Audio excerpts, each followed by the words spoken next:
चंद्रघंटा माता की कथा।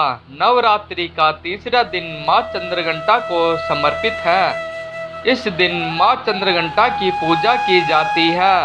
असुरों का संहार करने के लिए माँ दुर्गा ने इस रूप को धारण किया था।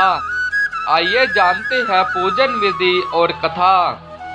नवरात्रि के तृतीय दिवस यानी तीसरे दिन माँ चंद्रघंटा की पूजा की जाती है। माँ चंद्रघंटा को परम शांतिदायक और कल्याणकारी माना गया है। इनके मस्तक पर घंटे के आकार का आधा चंद्र है, इसलिए इन्हें माँ चंद्रघंटा कहा जाता है।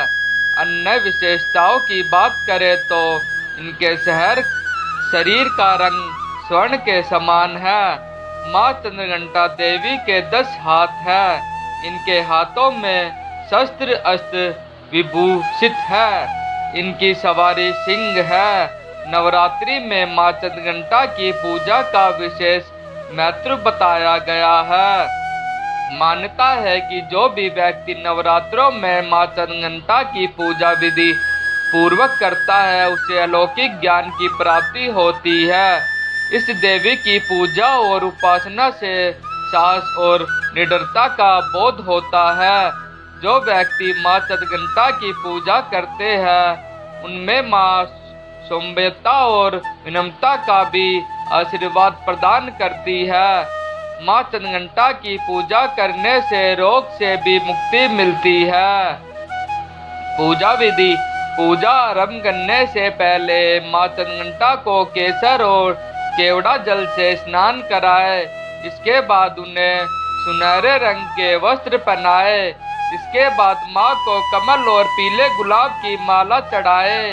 इसके उपरांत मिष्टान, पंचमृत और मिश्री का भोग लगाए। माता चंद्रघंटा की कथा। पौराणिक कथा के अनुसार जब दैत्यों का आतंक बढ़ने लगा तो माँ दुर्गा ने माँ चंद्रघंटा का अवतार लिया। उस समय असुरों का स्वामी महिषासुर था, जिसका देवताओं से भयंकर युद्ध चल रहा था।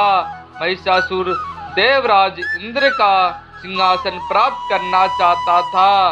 उसकी प्रबल इच्छा स्वर्गलोक पर राज करने की थी। उसकी इस इच्छा को जानकर सभी देवता परेशान हो गए और इस समस्या से निकालने का उपाय जानने के लिए भगवान ब्रह्मा, विष्णु और महेश के सामने उपस्थित हुए।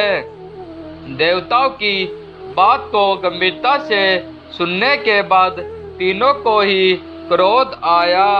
क्रोध के कारण तीनों के मुख से जो ऊर्जा उत्पन्न हुई उससे एक देवी अवतरित हुई, जिन्हें भगवान शंकर ने अपना त्रिशूल और भगवान विष्णु ने चक्र प्रदान किया।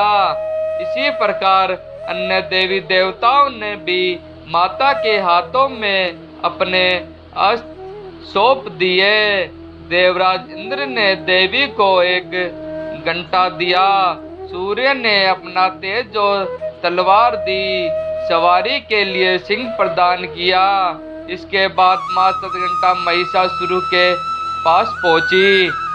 माँ का यह रूप देखकर महिषासुर को यह आभास हो गया कि उसका काल आ गया है। महिषासुर ने माँ पर हमला बोल दिया। इसके बाद देवताओं और असुरों में भयंकर युद्ध छिड़ गया। माँ चंद्रघंटा ने महिषासुर का संहार किया। इस प्रकार माँ ने देवताओं की रक्षा की। ऐसी ही कहानियाँ और स्टोरी हम अपने चैनल के माध्यम से आपको रोज सुनाते रहेंगे। कृपया करके हमारे चैनल से जुड़े रहें। जुड़े रहने के लिए हमारे चैनल को like, share, comment and subscribe जरूर करें। धन्यवाद।